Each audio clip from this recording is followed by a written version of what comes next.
Guys ಎಂತ ಗೊತ್ತುಂಟಾ, ನಮ್ಮದು ಮನೆ ಸೈಡಲ್ಲೊಂದು ಸ್ಕೂಲ್ ಉಂಟಾಯ್ತಾ. ಸಿ ಇಷ್ಟು ಚಂದ ದಾಸವಾಳ ಆಗಿದೆ ಅಂತ. ಅಲ್ಲಿ ಉಂಟು, ಅಲ್ಲಿ ಉಂಟು. ಇದೆಲ್ಲ ಇದ್ದರೆ ದೇವರಿಗೆಲ್ಲ ಇಡಲಿಕ್ಕೆ ಎಷ್ಟು ಚಂದ ಅಲ್ಲ. ನಾನು ಅಂಗಡಿಯಲ್ಲಿ ಇದು ಆನ್ಲೈನಲ್ಲಿ ತರಿಸಿಡೋದು ನೋಡಿ. ಇದು ಹೂ ನೋಡಿ, ನಾಗಸಂಪಿಗೆ ಕಲರ್ ನೋಡಿ ಅಂತೆ.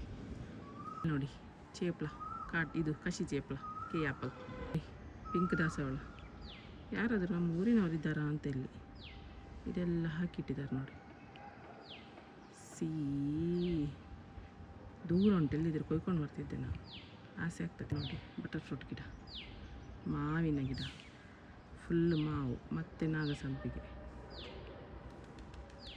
ಮತ್ತು ಇದು ಇನ್ನೊಂದು ದಾಸವಾಳ ಗಿಡ ತೋರಿಸ್ತೇನೆ, ಝೂಮ್ ಹಾಕಿ. ಅದು ದೂರ ಉಂಟು ನೋಡಿ ಸ್ವಲ್ಪ ಹೇಗೆ ಉಂಟಂತ. ಒಂದಲ್ಲ ಎರಡು ವೆರೈಟಿ. ಇಲ್ಲೊಂದು ನಾಗಸಂಪಿಗೆ ಉಂಟು. ಇದು ದಪ್ಪ ಇದು ಬರ್ತದಲ್ಲ, ಅದು ಇಲ್ಲಿ ಕೆಳಗೆ ಬಿದ್ದದ್ದು ನೋಡಿ. ಎಲ್ಲ ಕೂದಲಿಗೆ ಹಾಕಲಿಕ್ಕೆ ಚಂದ ಒಳ್ಳೆ ಆಗ್ತದೆ. ಎಂತ ಮಾಡೋದು. ಇದು ನಾರ್ಮಲ್ ದಾಸವಾಳ. ಎಲ್ಲ ಎಷ್ಟು ಚಂದ ದೇವರಿಗೆ ಇಡಲಿಕ್ಕೆ. ಊರಲ್ಲಿ ಇಲ್ಲದಿದ್ದರೆ ಸಹ ಜಾಗ ಇದ್ದರೆ ಸ್ವಲ್ಪ ಸ್ವಲ್ಪ ಹಾಕಿ, ಜಾಗ ಇಲ್ಲದೆ ದೊಡ್ಡ ಬಕೆಟ್ ತಗೊಂಬಂದು ಹಾಕಿ. ಈ ಅಂಗಡಿಯಲ್ಲಿ ಹೂ ತರೋದೆಲ್ಲ ಸುಮ್ಮನೆ ವೇಸ್ಟ್ ಅಲ್ಲ.